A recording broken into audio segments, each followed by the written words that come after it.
पड़ेगा। आंसर लिया तुमने, गुड। सो हाँ, जरूरत पड़े तो कैलकुलेटर यूज करो।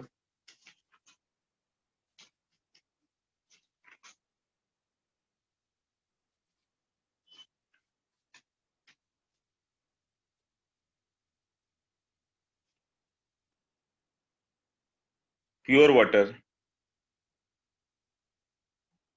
और कुछ नहीं दिया हुआ।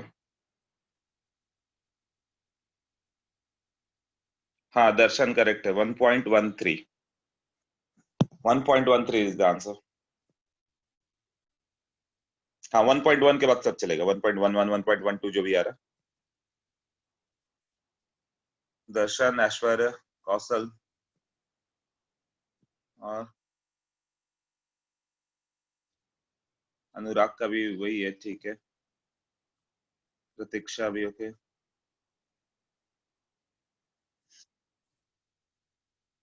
ओके,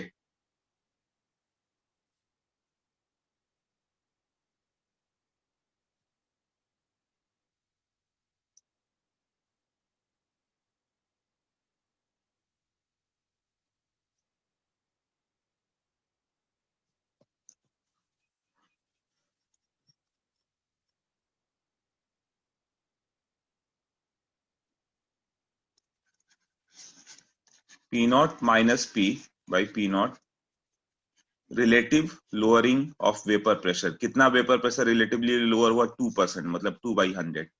ये फ्रैक्शन था ना, दैट इज एक्स सॉल्यूट।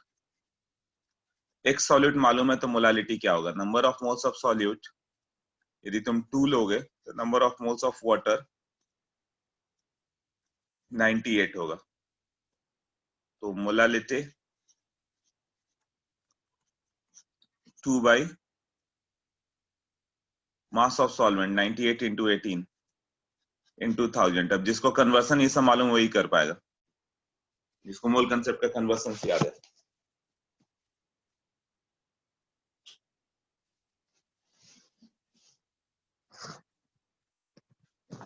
वो कैसे हो गया? R L V P, relative lowering of vapour percent 2% है। 2% मतलब 2/100, यही मोल फ्रैक्शन हो गया ना फ्रैक्शन में। तो मोल फ्रैक्शन 2/100 है, मतलब number of mole of solute 2 है, तो टोटल मोल 100 है, मतलब वाटर का मोल 98 होगा। दोनों का रिलेटिव मोल मालूम है तो मोलालिटी क्या होगा? उसका अपना मोल भाई mass of solvent. Mass of solvent कितना हो गया? 98/18 ना, into 1000।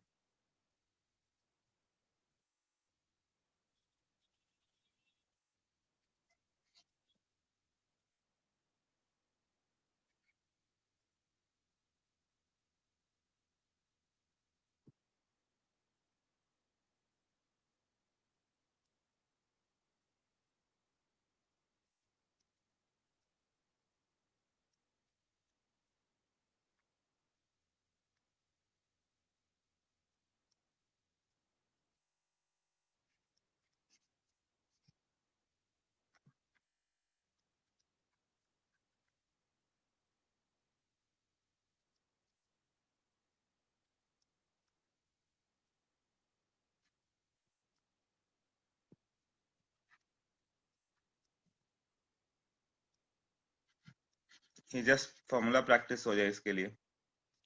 P not benzene 75, P not toluene 22, x benzene 0.33 है, तो पी टोटल क्या होगा? 22 क्या है? 22 M of H G. Benzene का pure vapour pressure, P naught मतलब प्योर बेंजीन लो तो 75 mm लगता है प्रेशर। अब प्योर टॉल्यूइन ले लो तो वो अपना वेपर प्रेशर 22 क्रिएट करता है। अब इस रेशियो मिक्स कर दिया गया, एक्स बेंजीन 1/3 तो वो 2/3 होगा दूसरा, तो पी टोटल कितना आएगा? एक सिंपल से दिया कि फॉर्मूला तो याद आ जाए तुम्हें।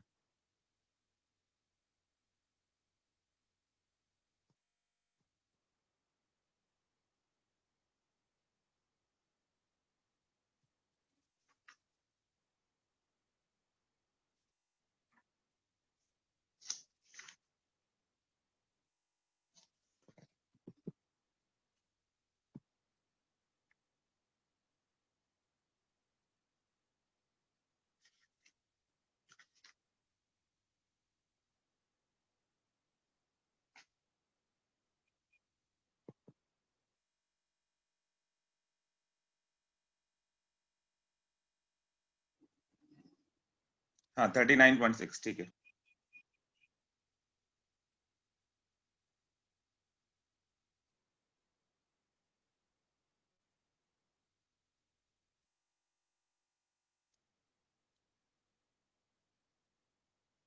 Okay, P not X A plus P not B X B.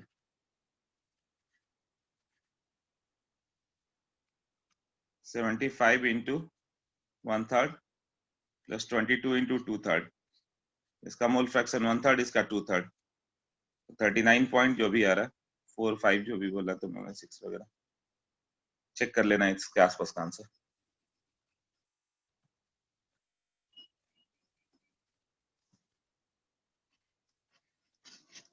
एक सिंपल क्वेश्चन था, वो फॉर्मूला याद आ जाए। P not a 300 mm of Hg और P not be 800 mm of Hg at 75 degree. Calculate the composition of the mixture such that it boils at 75 degrees centigrade.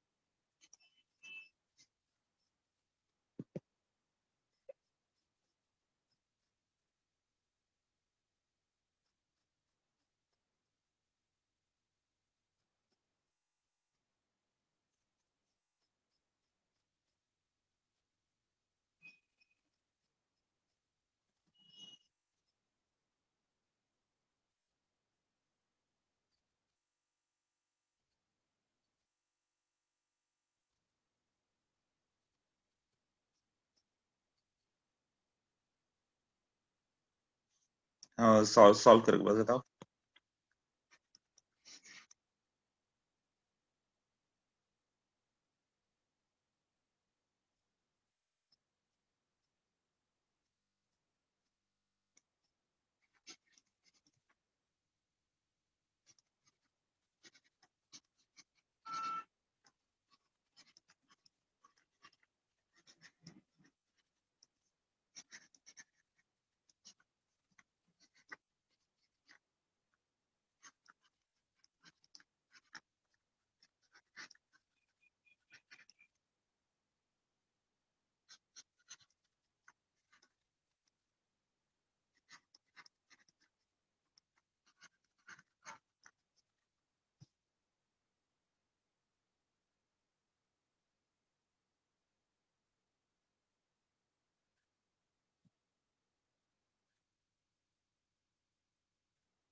आगे answer हाँ बताओ।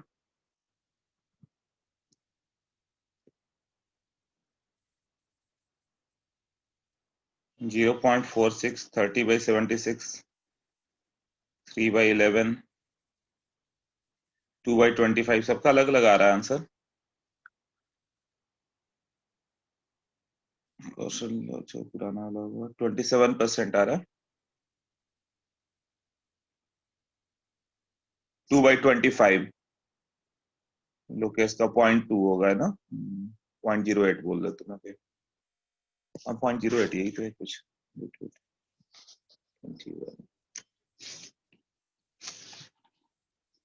21 का answer है 0.08। 0.08, हाँ तुम्हारा उतना ही है लोकेश।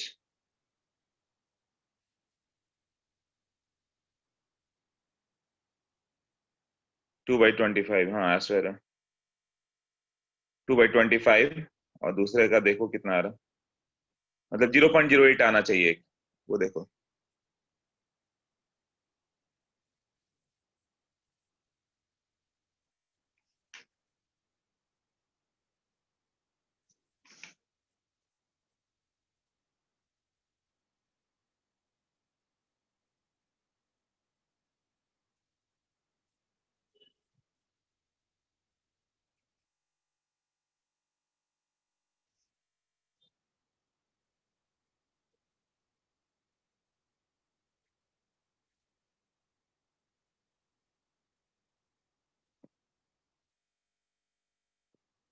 हाँ लोकेश, दूसरा भी करेक्ट है तुम्हारा।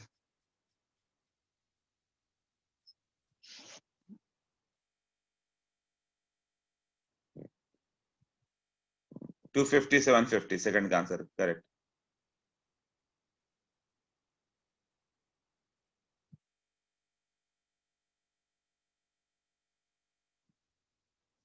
सेवेंटी 75 डिग्री पे बॉयल हो तो कब बॉइलिंग होता है? When vapour pressure is equal to externally applied pressure. और एक्सटर्नली अप्लाइड प्रेशर कितना होगा? एक्सटर्नली अप्लाइड प्रेशर कितना होगा? 1 एटमॉस्फेयर। मतलब जैसे ही ये 760 होगा, ऐसा कंपोजिशन लो कि वेपर प्रेशर 760 हो जाए। 760 होगा तो बॉइलिंग होगा। बॉइलिंग के लिए vapour pressure equal to 1 ATM होना चाहिए, है ना। मतलब जो पी सॉल्यूशन था वो था P not A X A plus P not B X P. और ये जब हो गया कि ये 760 होना चाहिए तभी होगा, तो ये 300 इंटू इसको x मान लो, तो ये 800 इंटू 1 माइनस एक्स। बॉइलिंग बोला कि बॉयल हो रहा है, मतलब वेपर प्रेशर 760 होगा, मतलब पी सॉल्यूशन 760 आना चाहिए। तो क्या कंपोजिशन लोगे तो 760 होगा? तो एक्स ए को x मान लो, तो एक्स भी 1 माइनस एक्स है, मतलब 1 माइनस एक्स।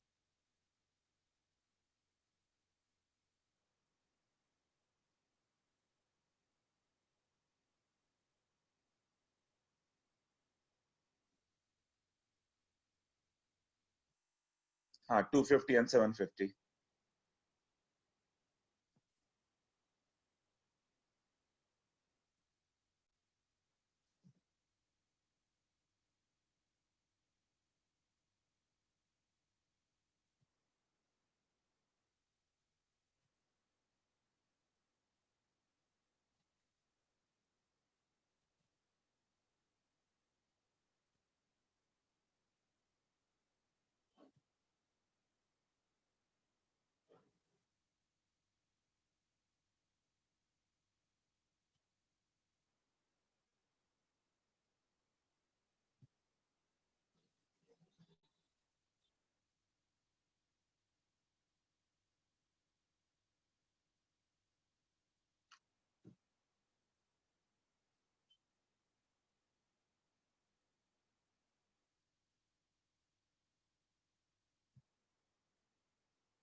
ओके, तो ये कितने लोग आंसर हुए? लोकेश, अयप्पन, अनुराग, कौशल।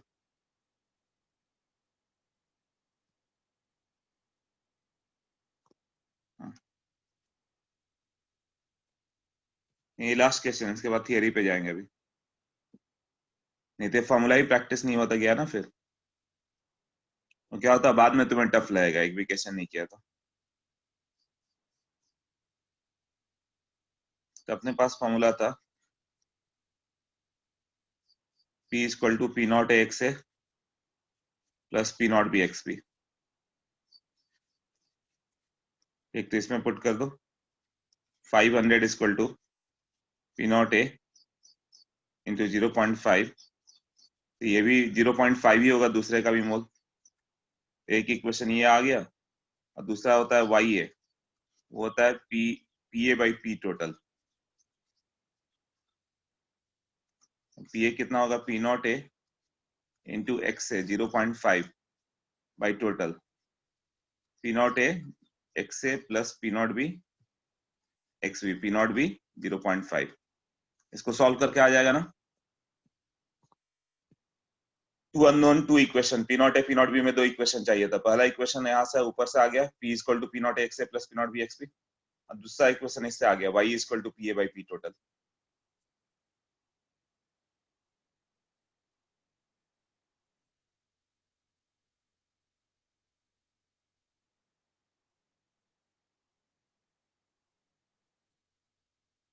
ओके, तो अभी नेक्स्ट में थियोरेटिकल पार्ट में चलते हैं कुछ।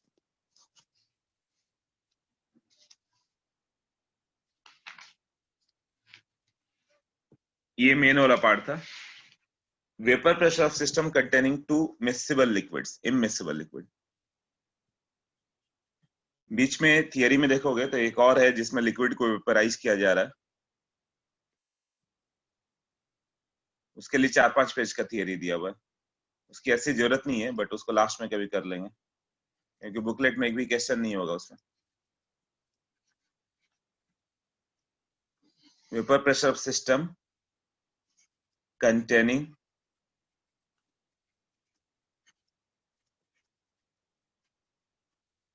2 immiscible liquids। 2 immiscible लिक्विड ले लो, जैसे वाटर और ऑयल ले लो, तब क्या होगा? वाटर ऑयल कैसे लेंगे? वाटर ले लोगे तो वाटर अलग ऑयल अलग, ऑयल तो वाटर के ऊपर आ जाएगा। ऑयल यदि वाटर के ऊपर आ गया तब तो वाटर बाहर जाएगा ही नहीं। हम लोग को उसका क्या बनाना है कि उसको ऐसे मिक्स करो कि वाटर ऑयल दोनों सरफेस पे आ जाए। मान लो ये ए हो गया, उसके ऊपर एक लिक्विड डाल दिया गया ऐसे बी, तब तक केवल वी का वेपर बनेगा ना। तो इसको मिक्सिंग करेंगे हम लोग। कैसे? एक एजिटेटर रखो जो अच्छे से इसको मिक्स कर दे। तो जैसे मिल्क बन जाता है, मिल्क में क्या होता है, वाटर में ऑयल फ्लोट करते रहता है, वही हिट करते हैं तो ऑयल हल्का होता है, ऊपर आ जाता है, क्रीम आ जाता है ऊपर, यही है ना। बट मिक्स किया हुआ है तो वाटर ऑयल सब तुम्हारा आपस में मिक्स है। तो इसको पूरी तरह से मिक्स कर दो तो क्या होगा, वाटर का एग्रीगेट, ऑयल का एग्रीगेट। बट इसमें कभी भी वाटर के एक मॉलिक्यूल के चारों ओर ऑयल नहीं आया, या ऑयल के एक मॉलिक्यूल के चारों ओर वाटर नहीं आया। मतलब ऑयल के जगह, ऑयल के आसपास ऑयल का मॉलिक्यूल ही होगा। जैसे बेंजीन है तो बेंजीन के आसपास बेंजीन ही रहेगा, ड्रॉपलेट के रूप में रह जाएगा। वाटर ऑयल को मिक्स करो तो अलग अलग ड्रॉप्स रहेंगे ना ऑयल के सरफेस पे। ऑयल के चारों ओर ऑयल का ही मॉलिक्यूल है, वाटर के चारों ओर वाटर का ही मॉलिक्यूल है, तो वो कभी चेंज हुआ ही नहीं था। यहाँ पे जो पी सॉल्यूशन आता है ना, और direct P not A plus P not भी आएगा। तो इस पे कभी आ जाए 2 इमिसिबल लिक्विड है तो P not X A plus P not B X भी नहीं, मोल जितना भी दोनों का ऐड किया रहे वही ऑयल, ऑयल और वाटर ही में रिमेम्बर करना कि वाटर है, बीच बीच में ऑयल का ड्रॉपलेट है, तो वो पूरा इक्विलिब्रियम मेंटेन करेगा। तो दोनों का अपना अपना प्रेशर ऐड करके आएगा, P equal to P not A plus P not B. वहां पे कभी मोल फ्रैक्शन 1 और ये 1/3 और 2/3 हो ही नहीं पाएगा। मोल फ्रैक्शन 1/3 2/3 का क्या मतलब था कि पहले ए मिक्स किया और बी मिक्स किया, तो ए के चारों ओर का बॉन्ड ब्रेक होता है। जैसे वाटर अल्कोहल में क्या होगा, एक एक वाटर के बीच का बॉन्ड ब्रेक होगा, एक एक अल्कोहल के बीच का बॉन्ड ब्रेक होगा, फिर क्या होगा, और फिर जब आपस में मिक्स करेंगे तो क्या होगा, ए के चारों ओर बी आ जाएगा और बी के चारों ओर ए आ जाएगा, ये होगा ना। तो पी सॉल्यूशन क्या हो गया, P not A plus P not be, direct दोनों को ऐड कर दिया करो।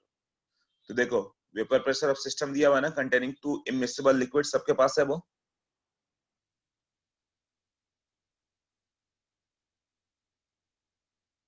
नहीं, इसका कंसेप्ट क्या है ना, ये आगे आइडियल सॉल्यूशन में कंसेप्ट आता है कि जब ए करोगे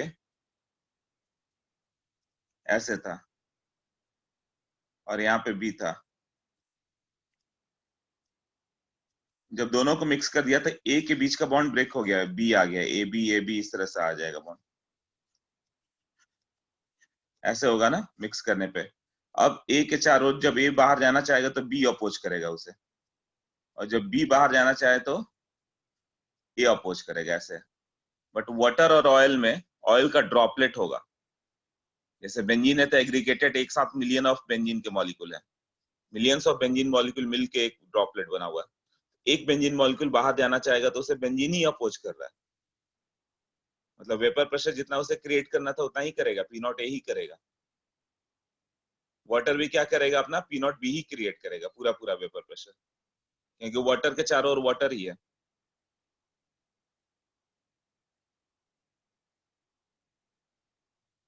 जो इमिसिबल, अच्छा ये वर्ड है इमिसिबल लिक्विड, इमिसिबल मतलब जो आपस में मिक्स ना होते हो। ऑर्गेनिक सब्सटेंस और इनऑर्गेनिक सब्सटेंस मतलब वाटर एंड ऑयल, वाटर और बेंजीन, वाटर और टोलुइन। बेंजीन टोलुइन नहीं, बेंजीन टोलुइन दो ऑयल है आपस में मिक्स हो जाएंगे। ये जो हो गया, जब ये केस आ जाए,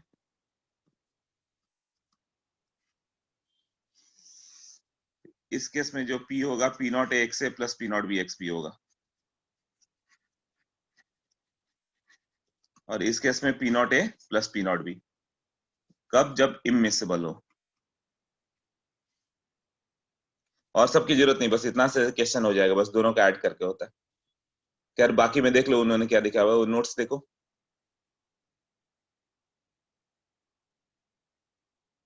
P not A V equal to N A R T दिया है, P not B V equal to N B R T दिया हुआ है। मतलब वही है कि टोटल टोटल प्रेशर लो, वो पूरा P not a he calculate करेगा और ये पी नॉट बी ही करेगा। तो यहाँ पे इक्वेशन कुछ कुछ लिखा हुआ है, वैसे इसकी जरूरत नहीं है तुम्हें। P not A into V equal to N A R T, मतलब वेपर प्रेशर इसने क्या क्रिएट किया, पी नॉट ए, और ये क्या क्रिएट करेगा, पी नॉट बी। जबकि दोनों मिक्सिबल होता है तो P A P B create करता है। और इसका P not B V equal to इसका अपना mole N B R T.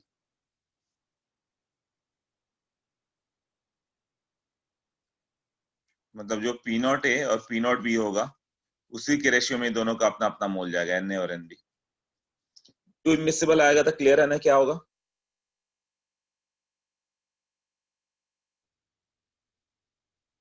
Clear, yes और नो।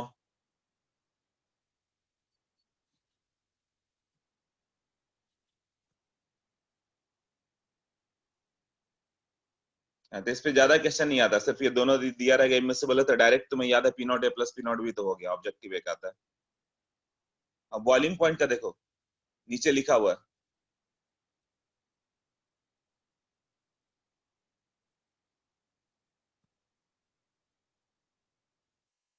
जैसे कि मान लो पी नॉट ए 300 टॉर है और पी नॉट बी 100 टॉर है। अब दोनों इमिसिबल और अमिसिबल हो तब क्या होगा, ये 300 है तो इसका बॉइलिंग पॉइंट क्या होगा, जिसका वेपर प्रेशर ज्यादा होता है तुरंत बॉयल होता है, मान लो 50 डिग्री है, और इसका वेपर प्रेशर 100 है, मतलब जल्दी बॉयल नहीं होगा, इसको 760 जाने में हाइट। तो ये मान low boiling point 75 degree centigrade है।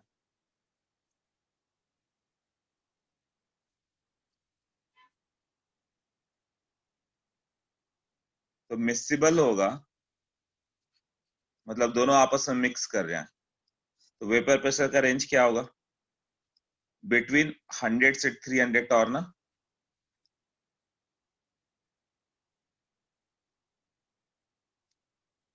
मतलब पूरा बी रहता था 100 टॉर, पूरा ए रहता था 300। जितना ज्यादा ए होगा उतना 300 के आसपास जाएगा, जितना ज्यादा बी होगा उतना 100 के आसपास रहेगा, बट इससे ज्यादा नहीं जा सकता। तो बॉइलिंग टेम्परेचर भी क्या होगा, टी बॉइलिंग पॉइंट, वो भी इसी के रेंज के बीच में रह जाएगा, 50 से 75 के बीच में, क्योंकि वेपर प्रेशर इसी के बीच में आ गया ना। जबकि ये दोनों इमिसिबल हो जाए तो क्या होगा,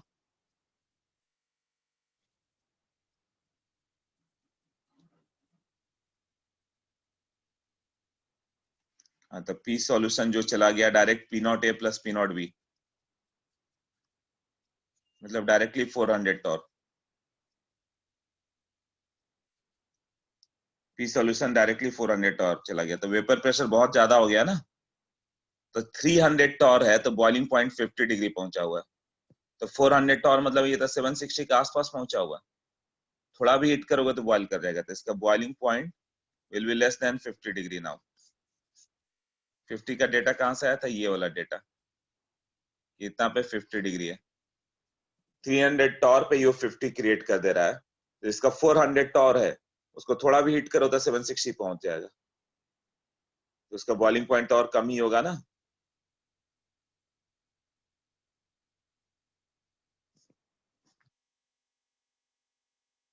क्लियर?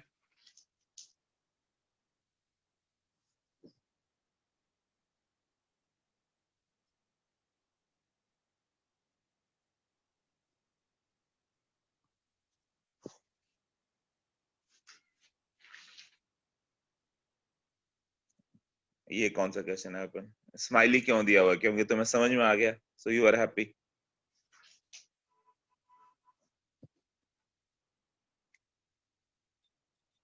नहीं, एक हाइपोथेटिकल डेटा, किसी का भी ऐसा ही होगा, टू इमिसिबल होंगे तो दोनों का वेपर प्रेशर ऐड करके बहुत ज्यादा हो जाएगा, तो तुरंत बॉयल हो जाएगा कम टेम्परेचर पे ही। मिसिबल होंगे तो वेपर प्रेशर तो रेंज बाउंड होगा ना, P not A X A plus P not B X B.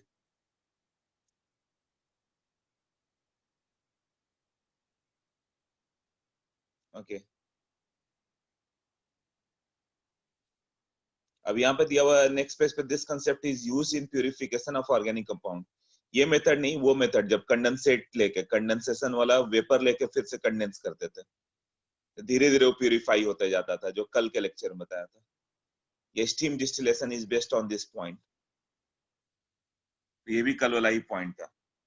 Steam distillation धीरे धीरे वेपर बनते जाता है।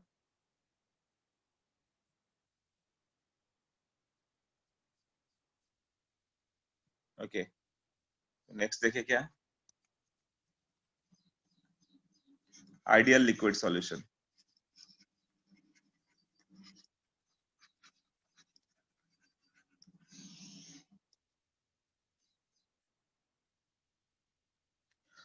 सॉल्यूशन क्या होता है, follows Raoult's law over entire range of composition of solute and solvent. मतलब हमेशा P equal to P not X A plus P not B X P आएगा। जैसे P not X A plus P not B X B हर समय आ रहा है, मतलब आइडियल है, बट वो नहीं आ रहा है, कुछ और आ रहा है, तो नॉन आइडियल सोल्यूशन हो गया। तो देखो उसमें क्या दिया, जैसे P और A है, यदि इसमें होता क्या है कि A और A ले लो, मतलब वाटर ले लिया तुमने 50 ml और अल्कोहल ले लिया 50 ml, दोनों को मिक्स कर दो, ये B और B है ना, ये V2 ml, दोनों को मिक्स कर देंगे तो ये ए बी जो बन गया, तो ये यदि V1 प्लस V2 आ गया तब आइडियल है। मतलब इसका 100 और इसका 50 ml, दूसरे का 50 ml, दो लिक्विड सॉल्यूशन को मिक्स करो तो 100 आया, ऐसा कोई रूल नहीं है। Law of conservation of volume है क्या, कि वॉल्यूम इज कंजर्व्ड, नहीं, law of conservation of volume नहीं है। तो 50 प्लस 50 ऐड करते हैं हम लोग, तो कभी भी कोई भी वॉल्यूम 100 नहीं आता हम लोग का, ये केवल आइडियल है। 99.9 आएगा, 99 आएगा, 95 आएगा, 105 आएगा, 102 आएगा, मतलब कुछ भी आता है। आवाज नहीं आ रही है क्या? विपुल तुम गांव में बैठो, बाकी लोग को आते रहती है। और सबको आवाज आ रही है?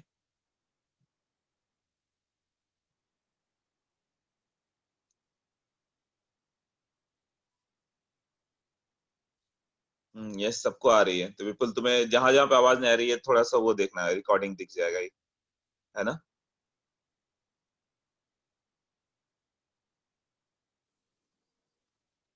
ठीक है, ये क्या होगा, 50 प्लस 50 दोनों को ऐड करो तो 100 ml हो गया। तो 50 ml ऑफ ए और plus 50 ml of B add करने पे यदि 100 आ जाए, मतलब आइडियल सॉल्यूशन है। बट 50 ml और 50 ml ऑफ ए और 50 ml ऑफ बी ऐड करोगे तो कभी 100 नहीं आता किसी सॉल्यूशन का। वो 99 ml आएगा, 98 ml आएगा, 105 ml आएगा, 190 102 ml आएगा, कुछ भी आएगा, 100 से ज्यादा या 100 से लेस। ऐसा होता क्यों है? मतलब ये केवल आइडियल है कि 50 प्लस 50 100 हो गया, होता नहीं है। इसमें क्या होता है कि ये उसी के लिए वैलिड होगा जब ए और बी में दोनों में इंटरेक्शन फोर्स सेम हो।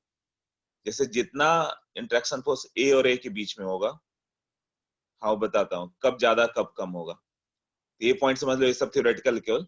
मान लो कि ए और ए के बीच में electrostatic force of attraction, sorry हाँ वही इलेक्ट्रोस्टैटिक फोर्स ऑफ अट्रैक्शन मान लो, और बी और बी के भी बीच में वैसे ही कुछ फोर्स है, वैंडरवाल फोर्स वगैरह जो भी आ गया, ए और बी दोनों में सेम वैंडरवाल फोर्स मान लो। तो बेंजीन और टोलुइन किसमें वैंडरवाल फोर्स स्ट्रॉन्गर होगा? जिसका मॉलिक्यूलर वेट ज्यादा है। तो मॉलिक्यूलर वेट ज्यादा किसका है? टोलुइन का। तो दो टोलुइन के बीच में वैंडरवाल फोर्स ऑफ अट्रैक्शन ग्रेटर होगा, और दो बेंजीन के बीच में वैंडरवाल फोर्स वीक पड़ेगा। तो हम दोनों को यदि इक्वल मान ले, बेंजीन और toluene just next homologous series है, C6H6 है, तो दूसरा C7H8 है। तो दो बेंजीन और दो टोलुइन के बीच का यदि फोर्स इक्वल माने, सेम माने, तो क्या होगा? जब मान लो कि दो बेंजीन के बीच का डिस्टेंस 1 एंगस्ट्रम है, तो दो टोलुइन के भी बीच का डिस्टेंस 1 एंगस्ट्रम होगा, क्योंकि force of attraction almost same है। अब जब दोनों को मिक्स किया तो ए और ए के बीच का की जगह ए और बी आ गया। हाँ, molecular weight directly proportional to van der Waals force था। तो ए और ए के बीच मान लो 1 एंगस्ट्रम का डिस्टेंस है, बी और बी के भी बीच 1 एंगस्ट्रम का डिस्टेंस है। तो जैसे मिक्स करोगे क्या होगा? ए और बी 1 एंगस्ट्रम के डिस्टेंस पे ही आएगा। तो वॉल्यूम स्प्रेड नहीं हुआ, जितना था डिस्टेंस उतना ही रहा। बट मान लो कि ए और बी बी इस तरह से दो लिक्विड है, और ए और बी के बीच का बॉन्ड बहुत वीक पड़ जा रहा है, ए और बी के बीच का बॉन्ड वीक पड़ जा रहा है, तब क्या करेंगे? मतलब ए नजदीक होगा, बी भी नजदीक होगा, बट जैसे ही ए और बी बना, दोनों स्प्रेड कर जाएंगे, इतना क्लोज नहीं आ पाए। तो वॉल्यूम क्या होगा? स्प्रेड हो जाएगा ना, वॉल्यूम बढ़ जाएगा ना पहले से। ए जैसे बेंजीन बेंजीन बेंजीन सब 1 एंगस्ट्रम के डिस्टेंस पे है। टोलुइन या कोई और मॉलिक्यूल मान लो, वो भी तुम्हारा कुछ 2 एंगस्ट्रम के डिस्टेंस पे था। जैसे ही ए भी बना, सब 4 एंगस्ट्रम के डिस्टेंस पे चले गए, बेंजीन टोलुइन, तब क्या होगा? वॉल्यूम स्प्रेड हो गया ना। मतलब ए और बी के बीच का बॉन्ड यदि वीक है तो वॉल्यूम बढ़ जाएगा। तो 50 + 50 ml को ऐड करो तो वॉल्यूम 105 आ जाएगा, 107 आ जाएगा, 102 आएगा, ऐसे बढ़ जाएगा वॉल्यूम। बट ए और बी के बीच का बॉन्ड यदि पहले से ज्यादा स्ट्रांग पड़ गया, वो देखेंगे कब स्ट्रांग पड़ेगा, इंटरमोलिकुलर फोर्स जब स्ट्रांग पड़ता है। तो ए और बी के बीच बॉन्ड पहले से भी ज्यादा स्ट्रांग पड़ जाए तो क्या होगा? तो श्रिंक होगा। ए 1 एंगस्ट्रम के डिस्टेंस पे थे, बी और बी 2 एंगस्ट्रम के डिस्टेंस पे थे। अब जब ब्रेक होके ए बी बना तो क्या होगा? दोनों श्रिंक होके एकदम क्लोज आ गए, 0.3 एंगस्ट्रम, 0.4 एंगस्ट्रम ऐसे। जब क्लोज होंगे ए और बी आपस में एकदम क्लोजली अटैच्ड हो जाएंगे, तो वॉल्यूम श्रिंक होके क्या होगा? कम हो जाएगा ना। तो 50 + 50 ऐड करोगे तो 95 ml आ जाएगा, 97 ml आ जाएगा। तो जब ए और बी के बीच का बॉन्ड स्ट्रांग है तो श्रिंक होगा, और ए और बी के बीच का बॉन्ड वीक है तो वॉल्यूम एक्सपैंड करेगा। तो यहाँ पे पॉजिटिव डेविएशन आ गया, डेल्टा वी। डेल्टा वी कितना होगा? मान लो 50 + 50, 102 ml आ गया। तो डेल्टा वी क्या होगा? हाँ, ये सब नोट्स में है। तो डेल्टा वी कितना हो जाएगा? 2 ml ना, चेंज इन वॉल्यूम। तो बोलोगे अरे वॉल्यूम इंक्रीज हो गया, 50 + 50 100 होना चाहिए था, 102 आ गया, तो वो 2 ml का इंक्रीज है, तो वो डेल्टा वी है। ठीक है, तो डेल्टा वी 2 ml आ जाएगा। अब मान लो 50 + 50 ऐड किया और 97 आ गया, तो डेल्टा वी कितना आएगा? 100 ml की जगह 97 ml। Final volume minus initial volume, मतलब 97 - 100 -3 ml ना। तो तुम बोलोगे ये निगेटिव डेविएशन है, वॉल्यूम श्रिंक हो रहा है। हाँ, तो ये निगेटिव हो गया ना, निगेटिव मतलब माइनस में चल जाना, और पॉजिटिव मतलब डेल्टा वी ग्रेटर देन 0। इसमें हम लोग इस कंसेप्ट में क्या करेंगे, ये ए और बी के बीच के फोर्स पे है कि क्या होता है।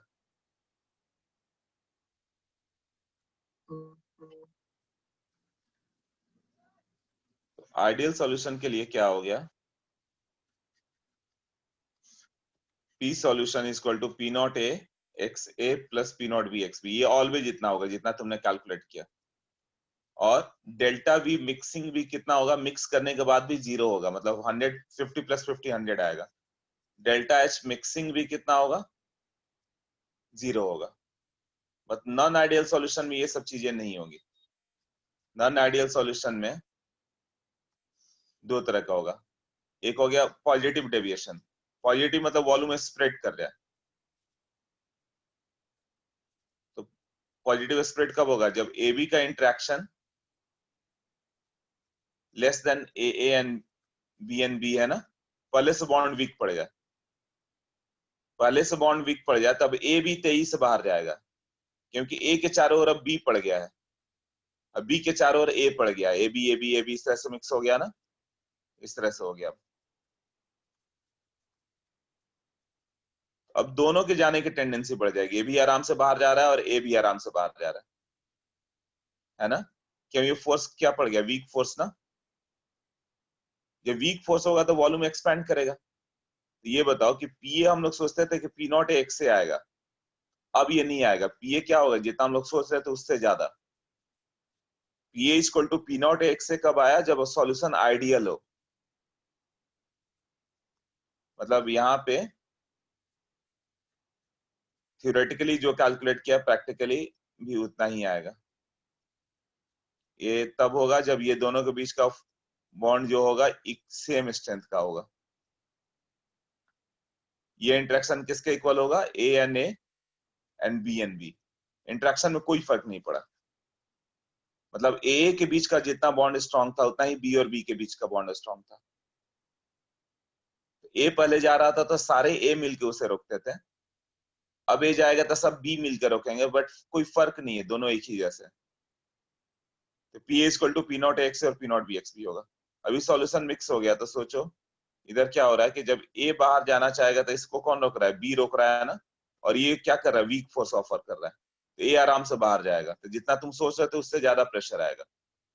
पीबी भी कितना होगा, P not B X B, इससे ग्रेटर, तो पी सॉल्यूशन भी कितना आ जाएगा, greater than P not A X A plus P not B X B.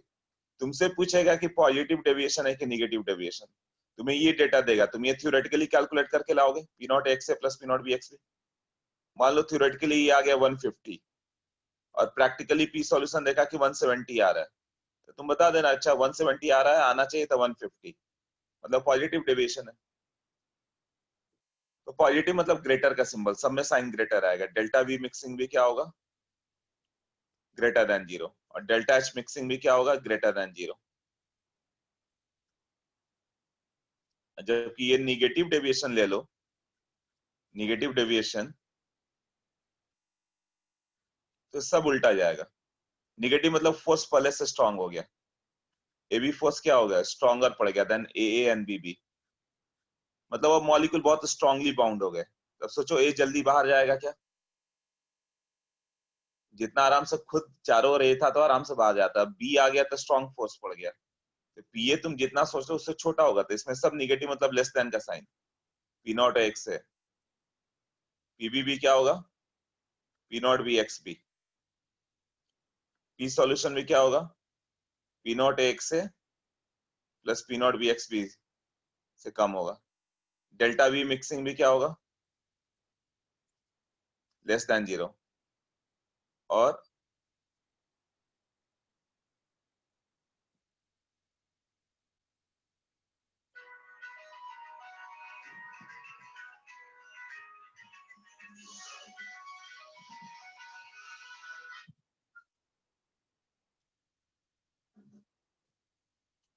यहाँ पे क्या होगा,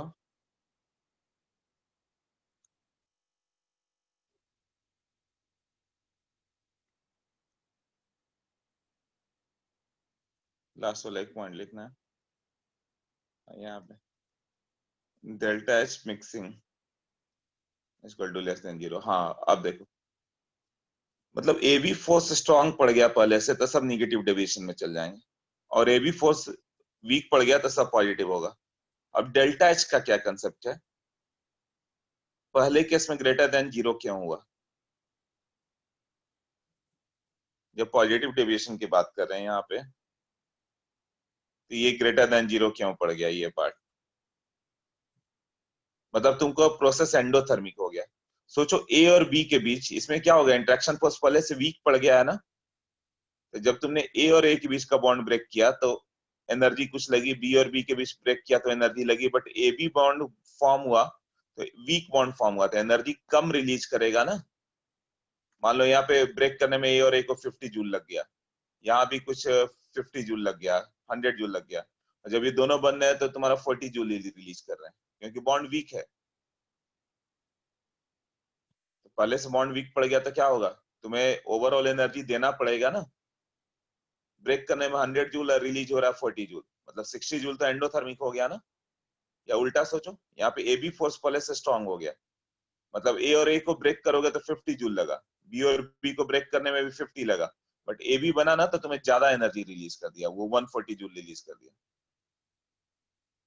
ये 40 जूल ज्यादा रिलीज किया मतलब एक्सोथर्मिक हो गया ना, तो delta H mixing is less than 0, मतलब निगेटिव। डेल्टा एच निगेटिव मतलब प्रोसेस क्या हो गया, एक्सोथर्मिक।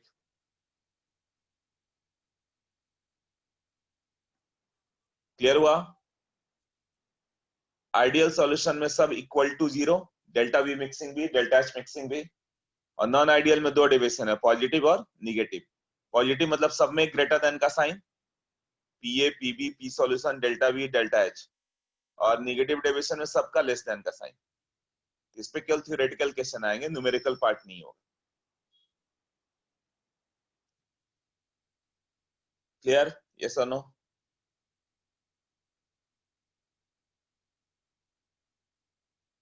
निगेटिव डेविएशन नहीं समझ में आया।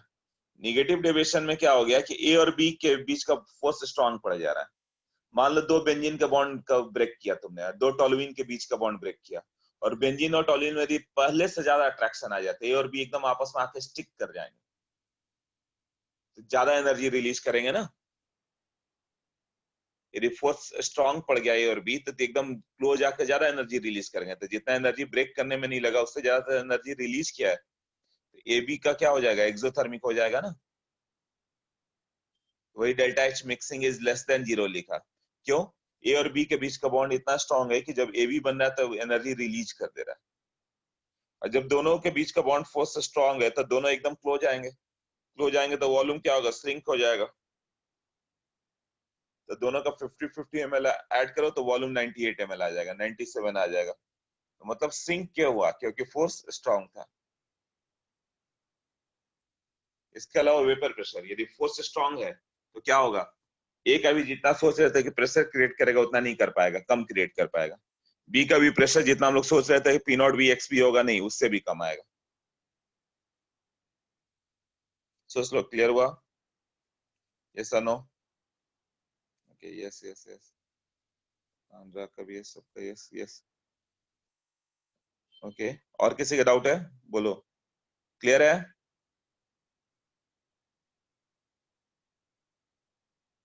ओके, तो जितने लोगों ने लिखा है यस लिखा है, नो में कोई नहीं है, ठीक है। तो नेक्स्ट पॉइंट पे देखो।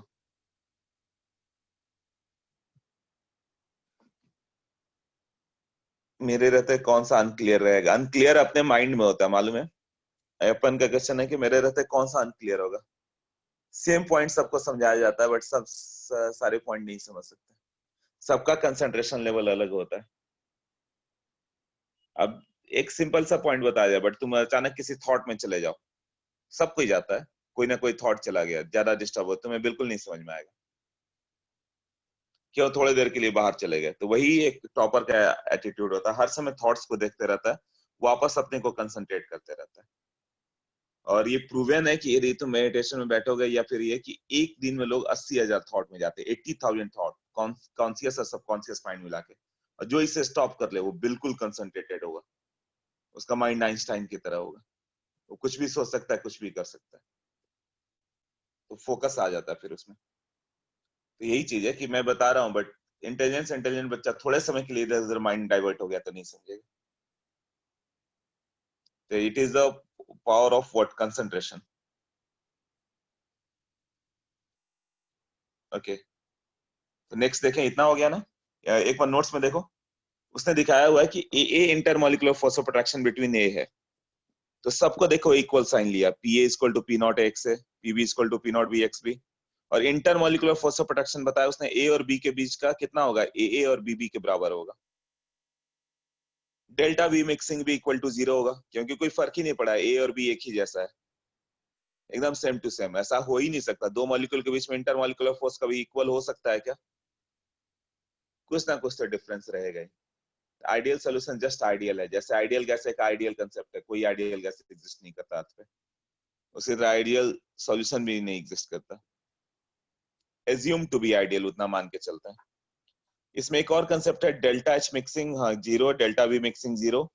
अब delta G mixing less than zero, इसका क्या मतलब है? ये थर्मोडायनेमिक्स का यूज किया हुआ है। डेल्टा एस मिक्सिंग क्या होगा? Entropy on the mixing increases. Entropy तो हमेशा इंक्रीज होती है ना।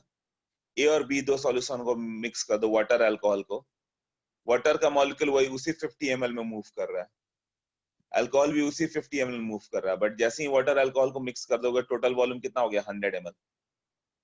तो वाटर और अल्कोहल दोनों को मूव करने के लिए 100 ml मिल रहा है, तो एंट्रोपी बढ़ गई ना।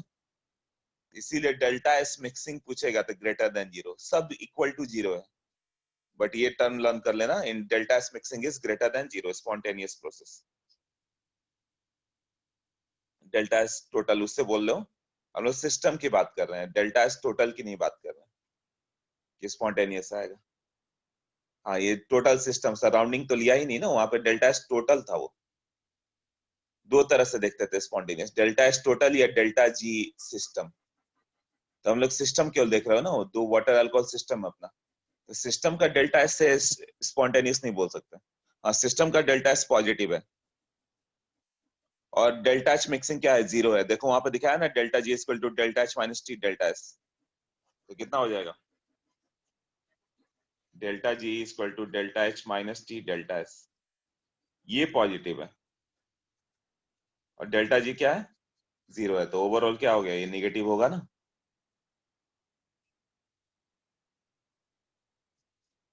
एग्जाम्पल, एग्जाम्पल तो कोई आइडियल सॉल्यूशन है ही नहीं। डेल्टा जी मिक्सिंग क्या हो गया? लेस देन जीरो, इसीलिए प्रोसेस फिजिबल है ना। तो कभी भी दो सॉल्यूशन को मिक्स करोगे तो क्या होगा?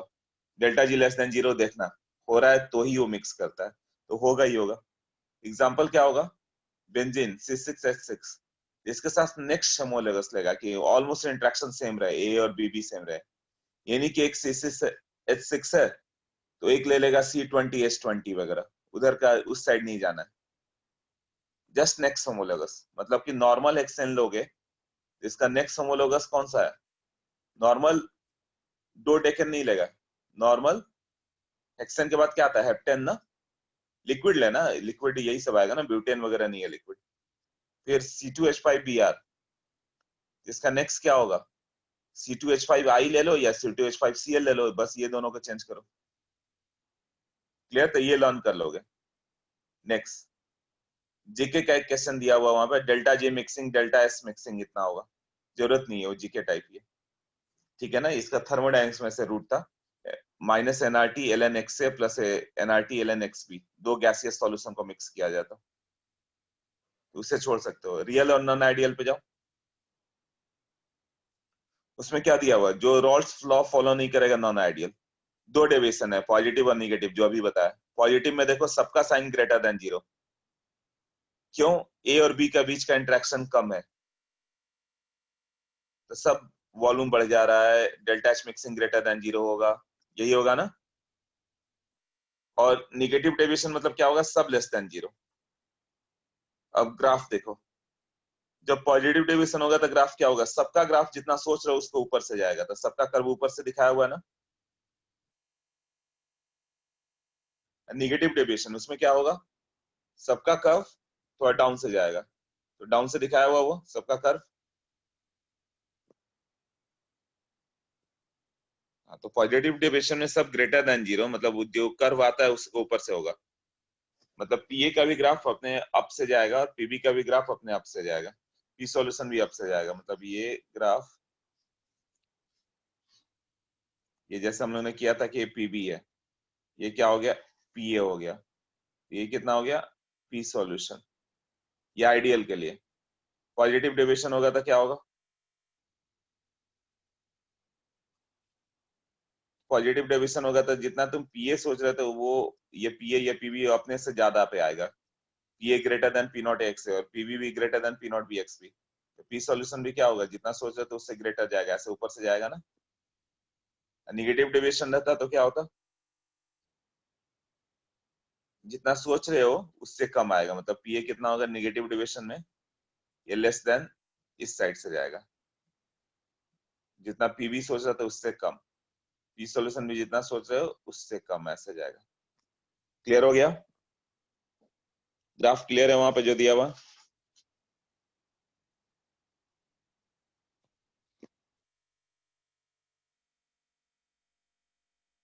अब देखो पॉजिटिव डेविएशन कौन सा होगा, तो ये लिस्ट कभी कभी पूछ देता है कि पॉजिटिव डेविएशन कौन सा दिखाएगा, तो तुम्हें लर्न करना पड़ेगा। पहले से ज्यादा फोर्स क्या होना चाहिए, वीक पड़ना चाहिए।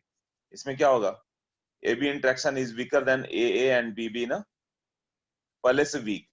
यदि पोलार में लेस पोलार ऐड कर दिया जाए, या लेस पोलार में नॉन पोलार ऐड कर दिया जाए, ऐसे तो ये बुक में इसके बारे में कुछ नहीं दिया, बट ऑब्जर्व करोगे तो ऐसा है कि ये करने से फोर्स वीक पड़ जाएगा। दो पोलर मॉलिक्यूल के बीच का बॉन्ड स्ट्रांग होगा, दो लेस पोलर के बीच स्ट्रांग वीक होगा। बट जब मिक्स कर दोगे तो दो पोलर के बीच में तो नॉन पोलर आ गया ना, polar than less polar, polar than less polar, तो पोलर वाला बॉन्ड भी क्या पड़ गया, वीक पड़ गया। तो एबी इंट्रैक्शन वीक पड़ जाता है ना यहाँ पे। एग्जाम्पल जैसे कि एग्जाम्पल क्या दिया हुआ, C2H5OH, इसमें हाइड्रोजन बॉन्डिंग है और इसमें तुमने नॉन पोलर बेंजीन मिक्स कर दिया। तो अल्कोहल के चारों ओर अल्कोहल था, तब तो हाइड्रोजन बॉन्डिंग था, तो अल्कोहल जल्दी बाहर नहीं जा रहा था, लेस वोलेटाइल था। और बेंजीन मिक्स कर दो तो alcohol then benzene, alcohol then benzene, इस तरह से आ जाए, तब क्या हो जाएगा, तब तो अल्कोहल अब वो फोर्स ऑफ अट्रैक्शन रहा ही नहीं, तब तो आराम से बाहर जाएगा। यही होगा ना। इसी तरह C2H5OH एंड CH2 ले लो, ये भी तो नॉन पोलर हो गया ना, ये पोलर है हाइड्रोजन बॉन्डिंग वाला। और CH2 कहाँ, हाइड्रोजन बॉन्डिंग के कारण अल्कोहल स्ट्रॉन्ग था, जल्दी बाहर नहीं जा रहा था। अब C2H5 के चारों ओर CH2 आ गया, तब तो आराम से जाएगा ना, वोलेटिलिटी बढ़ जाती है। यही एग्जांपल है ना। और एक निगेटिव डेविएशन, निगेटिव डेविएशन का क्या एग्जांपल है देखो तो, इसमें फोर्स पहले से ज्यादा स्ट्रॉन्ग पड़ जाए। जैसे क्लोरोफॉर्म ले लो, क्लोरोफॉर्म ले लोगे तो CHCl3, और एक एसीटोन ले लो, एसीटोन पे इस तरह से CO के साथ CH3 हो गया, ये तो फोर्स पहले से ज्यादा स्ट्रॉन्ग पड़ गया ना, हाइड्रोजन बॉन्डिंग आ गया। तो दो क्लोरोफॉर्म के बीच में हाइड्रोजन बॉन्डिंग नहीं था, बट एसीटोन डाला ना तुमने, तो H और O के बीच हाइड्रोजन बॉन्डिंग आ गया। तो ये हाइड्रोजन तो कार्बन से अटैच्ड है, तो हाइड्रोजन बॉन्डिंग कैसे हो गया, हाइड्रोजन जिस कार्बन से अटैच्ड है उसके पास तीन तीन क्लोरीन है, तो वो इतना ज्यादा बॉन्ड एनर्जी होता है कि वो हाइड्रोजन बॉन्डिंग में क्वालिफाई करता है। सिमिलरली देखो C6H5OH और C6H5NH2 है, तो OH वाले में स्ट्रॉन्ग हाइड्रोजन बॉन्डिंग था, ये दोनों जब मिक्स करेगा तो और हाइड्रोजन बॉन्डिंग स्ट्रॉन्ग पड़ जा रहा है। तो ये कहीं कहीं पे आ जाता है, एग्जांपल देना है पॉजिटिव डेविएशन, नेगेटिव डेविएशन, तो उसके लिए लर्न करना पड़ेगा। एजियोट्रॉप की अभी जरूरत नहीं है, इसको समझना भी डिफिकल्ट होगा, क्वेश्चन सॉल्व करके लाओ, ये लास्ट सेशन में देखेंगे हम लोग। 2 पेज जो है, हाँ कॉलिगेटिव प्रॉपर्टीज मेन पे आते हैं।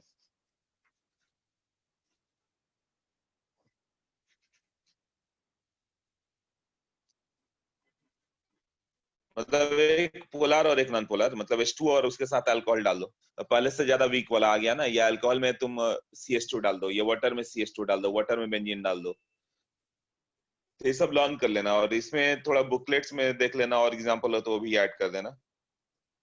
ऐसे तो लर्निंग है, बट कभी कहीं पूछ दे तो तुम्हें लिखने लायक होना चाहिए। ओके, इस चैप्टर का नेम है कॉलिगेटिव प्रॉपर्टी, जो अभी स्टार्ट कर रहे हैं, बट मेन क्वेश्चन जो अभी तक किया हुआ है उतना ही से आ जाता है। कॉलिगेटिव प्रॉपर्टी बहुत ही सिंपल है, बस 4 फॉर्मूले, 4 आएंगे, चारों में तुम्हारा टोटल 6-7 फॉर्मूला आएगा, जैसे मोल कंसेप्ट आता है, फॉर्मूला पे पुट करो आंसर आ जाएगा। इतना लॉजिकल नहीं बचा, इजी है यहाँ से। ओके, तो देखो कॉलिगेटिव प्रॉपर्टीज क्या दिखे डिफाइंड है, वो लिखा हुआ है, this depends upon the what, number of particle, does not depend upon the nature of the particle. मतलब कुछ प्रॉपर्टी ऐसे होते हैं ना जो केवल नंबर पे डिपेंड है, नंबर का गेम है, उसको ये नहीं मालूम कि क्या पुट किया हुआ है, तुमने ग्लूकोज किया कि फ्रुक्टोज किया कोई मतलब नहीं, ग्लूकोज डाला कि यूरिया डाला कोई फर्क नहीं पड़ता। जैसे 0.1 मोलर ग्लूकोज डाल दो, 0.1 मोलर यूरिया डाल दो, तो दोनों का बॉइलिंग पॉइंट सेम आ जाता है। मतलब एलिवेशन इन बॉइलिंग पॉइंट क्या हो गया, कॉलिगेटिव प्रॉपर्टी। क्यों, it depends upon what, number of particle. अब वो पार्टिकल नंबर ऑफ पार्टिकल पे डिपेंड किया, not the nature of the particle. वो 1 मोलर सुक्रोज है कि 1 मोलर यूरिया है कि 1 मोलर ग्लूकोज है, कोई फर्क नहीं पड़ता, elevation in boiling point same आया। उसी तरह फ्रीजिंग पॉइंट भी दोनों का डिप्रेस होगा। सॉल्यूशन वाटर का फ्रीजिंग पॉइंट 0 डिग्री है, बट जैसे ही सॉल्यूट डालते हो फ्रीजिंग पॉइंट कम हो जाता है, -2, -3, -4 ऐसे हो जाता है। तो फ्रीजिंग पॉइंट डिप्रेस हो जाता है और बॉइलिंग पॉइंट एलिवेट हो जाता है। 100 डिग्री की जगह वाटर 120, 130 पे बॉयल होने लगता है। इधर फ्रीज होने लगता है -10, -20 पे जाके, तब तक लिक्विड ही रहता है। मतलब सॉल्यूट डालोगे तो बॉइलिंग पॉइंट एलिवेट होगा, फ्रीजिंग पॉइंट डिप्रेस होगा। और यदि सेम कंसंट्रेशन डाल दिया जाए, 0.1 mole of glucose, 0.1 mole of fructose, 0.1 mole of sucrose, जो भी डाल दो, सबका बॉइलिंग पॉइंट सेम आएगा, सबका फ्रीजिंग पॉइंट भी सेम आएगा। मतलब डिप्रेशन इन फ्रीजिंग पॉइंट भी सेम है, एलिवेशन इन बॉइलिंग पॉइंट भी सेम है। तो हम लोग को एब्सोल्युटली इससे कोई मतलब नहीं कि कौन सा पार्टिकल था, नंबर ऑफ पार्टिकल पर डिपेंड है। तो इसी को क्या बोलेंगे हम लोग, colligative property. Even vapour pressure भी सबका सेम आ रहा है। वेपर प्रेशर क्या आता है, P not solvent into X solvent. कहीं ये पूछा हुआ है क्या कि एक सॉल्वेंट किसका है, सॉल्यूट कौन सा है? नहीं, कोई मतलब ही नहीं है। मतलब वेपर प्रेशर क्या आएगा, सेम आ जा रहा है। वेपर प्रेशर को बस P not solvent into X solvent से मतलब है कि एक सॉल्वेंट 2/3 है कि 1/3 है कि क्या है, उसको ये मतलब नहीं कि सॉल्यूट क्या था। क्लियर था? कॉलिगेटिव प्रॉपर्टीज किसको बोलोगे, वो प्रॉपर्टीज जो क्या होता है, depends upon the number of particle, does not depend upon the identity of the solute. ये कौन कौन से ऐसे प्रॉपर्टी हैं जिसको कोई मतलब नहीं कि क्या डाला गया है। तो पहला हो गया relative lowering of vapour pressure, जिसको डील कर चुके हम लोग ऑलरेडी, कि वेपर प्रेशर क्या होगा, कम होता है, राइट। और दूसरा क्या होगा, elevation of boiling point, boiling point में एलिवेशन भी सेम होगा। डिप्रेशन है, ये चारों टर्म सही से याद कर लेना, डिप्रेशन ऑफ फ्रीजिंग पॉइंट, ये चार पढ़ना है तुम्हें, और ऑस्मोटिक प्रेशर, इसके अलावा और कोई नहीं है। वही पूछता है कि क्या क्या है कॉलिगेटिव प्रॉपर्टी, क्या बॉइलिंग पॉइंट कॉलिगेटिव है? तो नहीं, याद कर लेना, boiling point is not colligative property, elevation in boiling point, कितना ज्यादा एलिवेट होगा वो कॉलिगेटिव प्रॉपर्टी है। डिप्रेशन इन फ्रीजिंग पॉइंट मतलब कितना डिप्रेस होगा वो कॉलिगेटिव है। तो इसी को एक एक करके अब डील करेंगे हम लोग। और एक है RLVP, relative lowering of vapour pressure, ये भी क्या है, कॉलिगेटिव प्रॉपर्टी। तो कॉलिगेटिव प्रॉपर्टी अब यहां से हम लोग का वोलेटाइल सॉल्यूट नहीं मानेंगे, हम लोग जो भी मानेंगे non volatile solute, non volatile solute plus volatile solvent. अब ये सॉल्यूशन हो गया, मतलब यहां से आगे सॉल्यूशन मतलब नॉन वोलेटाइल सॉल्यूट ऐड किया हुआ। तो relative lowering of vapour pressure RLVP की बात करें, कितना लोअर हुआ था, तो ये पहले ही डिराइव कर चुके हम लोग, P not minus P by P not, यही आरएलवीपी था ना। जैसे पी नॉट मैंने बोला था 200 है और पी सॉल्यूशन 140 है, तो 200 माइनस 140/200 कितना आ जाएगा। एजियोट्रॉप बाद में करेंगे, वो इंपॉर्टेंट नहीं, एक भी क्वेश्चन नहीं आता और टाइमिंग ज्यादा लेता वो, तो सबसे लास्ट में करेंगे। अभी वो कर लेते हैं जो जिससे सारे क्वेश्चन सॉल्व होंगे सॉल्यूशन के। तो अभी तक जितना किया उससे 50% क्वेश्चन है, रेस्ट पार्ट से 50% क्वेश्चन है, और वो कहीं कहीं पे ऑब्जेक्टिव आएगा। तो उसके लिए अभी का टाइम बर्बाद नहीं करेंगे, अभी न्यूमेरिकल कर लेंगे तो कर लोगे ना, वो छोटा कंसेप्ट तो बाद में कभी बताता हूँ, लास्ट सेशन में कर लेंगे।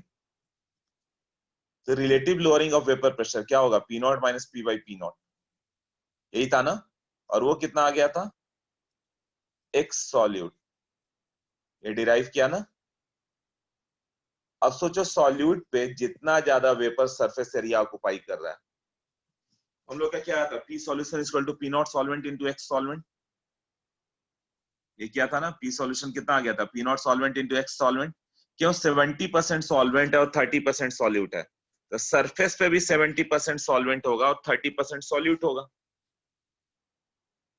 तो सरफेस पे जब 70-30 का रेशियो है, 70% ये है, 30% वो, 70% सॉल्वेंट है और 30% सॉल्यूट है। तो सॉल्यूट क्या है, उससे क्या मतलब हम लोग को, ग्लूकोज है कि फ्रुक्टोज है कि यूरिया है, उससे कोई मतलब पड़ा क्या? हम लोग को तो बस इतना मतलब है कि सरफेस एरिया कितना एक्सपोज्ड है। हाँ, यही है ना, इसीलिए it does not depend upon the nature of the particle. बस इतना मालूम है कि अच्छा 30% एरिया उसने ऑक्युपाई कर दिया, तो 70% ही बचा हुआ है, तो 70% के थ्रू इक्विलिब्रियम आएगा, जो कल के लेक्चर में कर रहे थे हम लोग।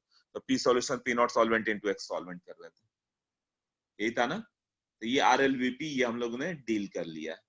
अब हाँ, इतना में कोई डाउट है, ये पॉइंट पूछ लो, इसमें क्या डाउट है।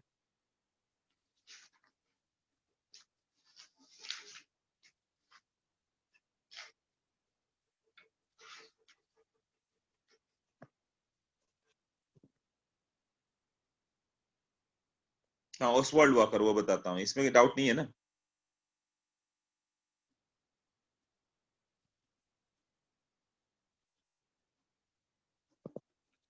ओके, तो measurement of RLVP by what, relative lowering of vapour pressure by Oswald walker method. Oswald walker ने कैसे मेजर किया कि कितना वेपर प्रेशर लोअर हो रहा है?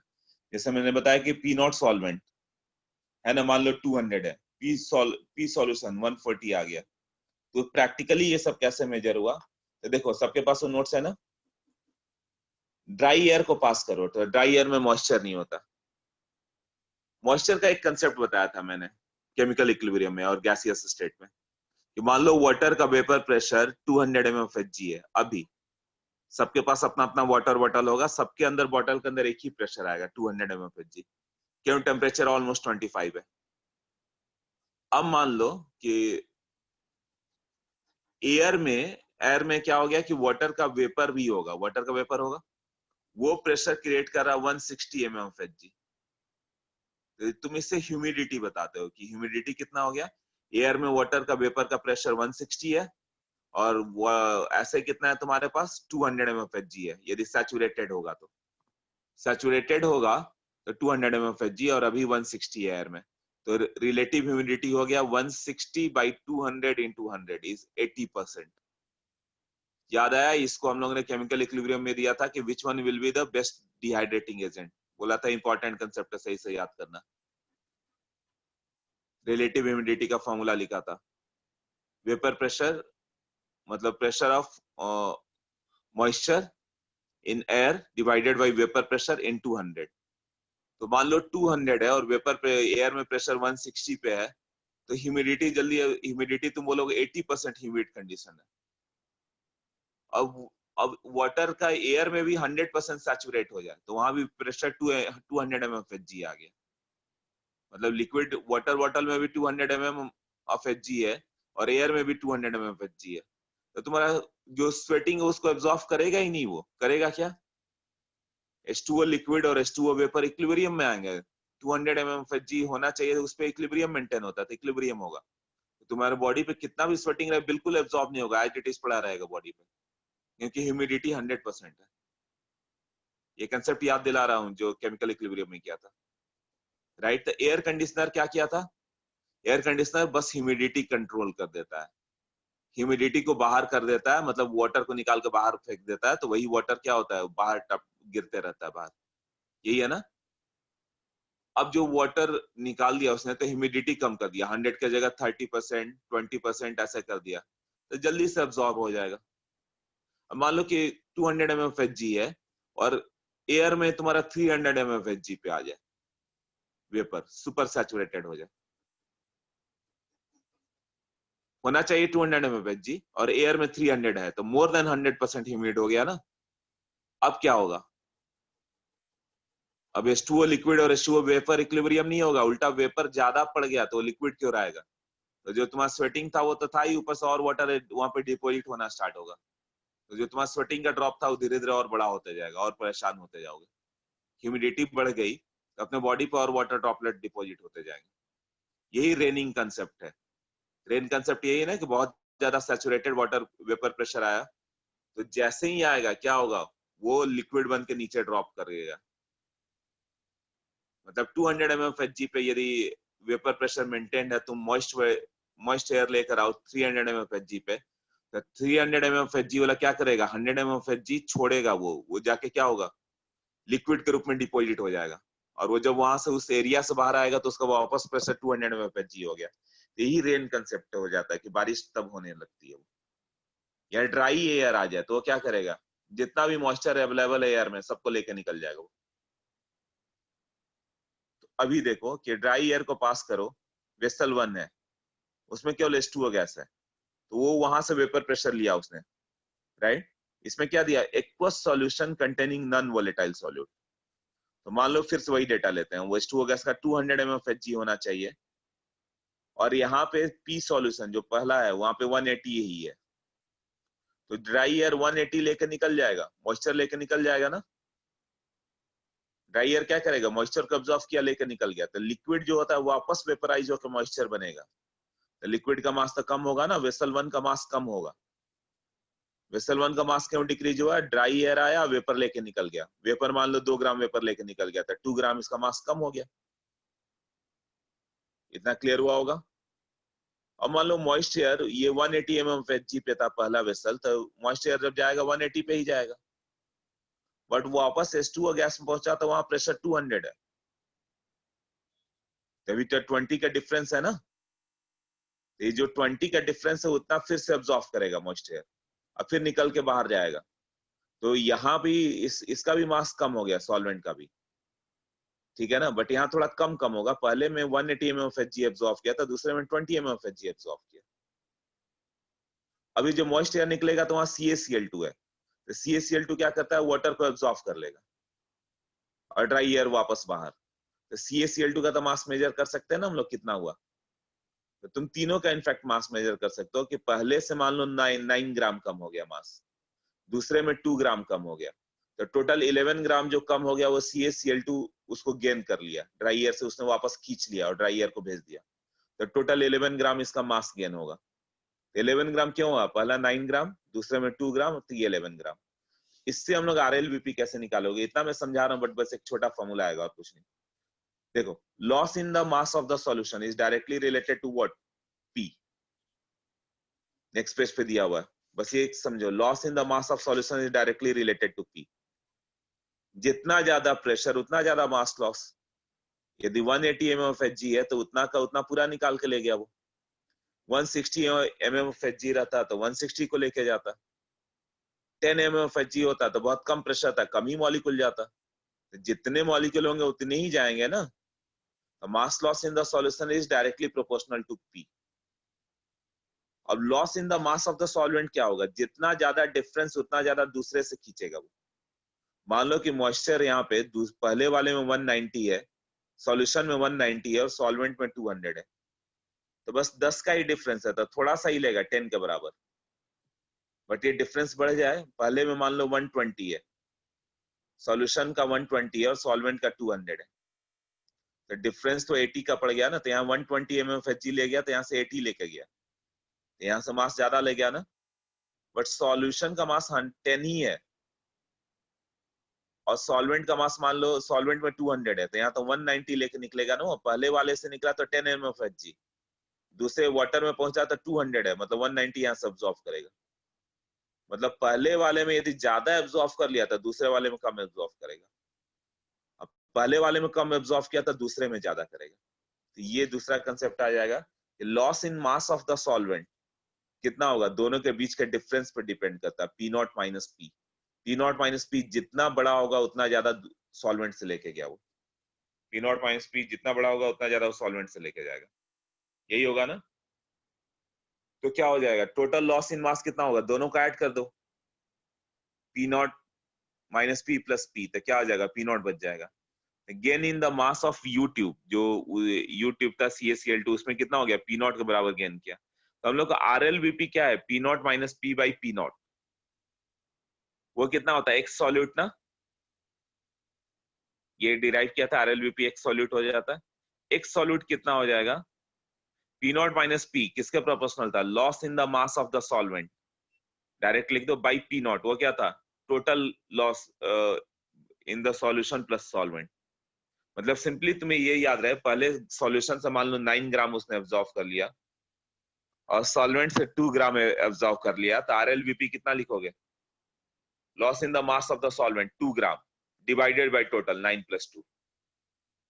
ऐसे ही अलग अलग डेटा आएगा, पूरा नहीं भी समझ में आया, लास्ट फॉर्मूला याद है, काम हो जाता है। कि पहले सॉल्यूशन से मान लो कि 8 ग्राम एब्जॉर्ब किया और बाद वाले से 3 ग्राम एब्जॉर्ब किया सॉल्वेंट से, तो जब तुम RLVP लिखोगे तो वो हो जाएगा loss in mass of the solvent, 3 gram absorb किया सॉल्वेंट से डिवाइडेड बाय टोटल 3 प्लस 8 11, तो यहाँ 3/11 लिख दोगे तो काम हो जाएगा। सबको समझ में आ गया। मान लो सॉल्यूशन से 20 ग्राम लेके गया और सॉल्वेंट से 12 ग्राम लेके गया, तो क्या होगा RLVP,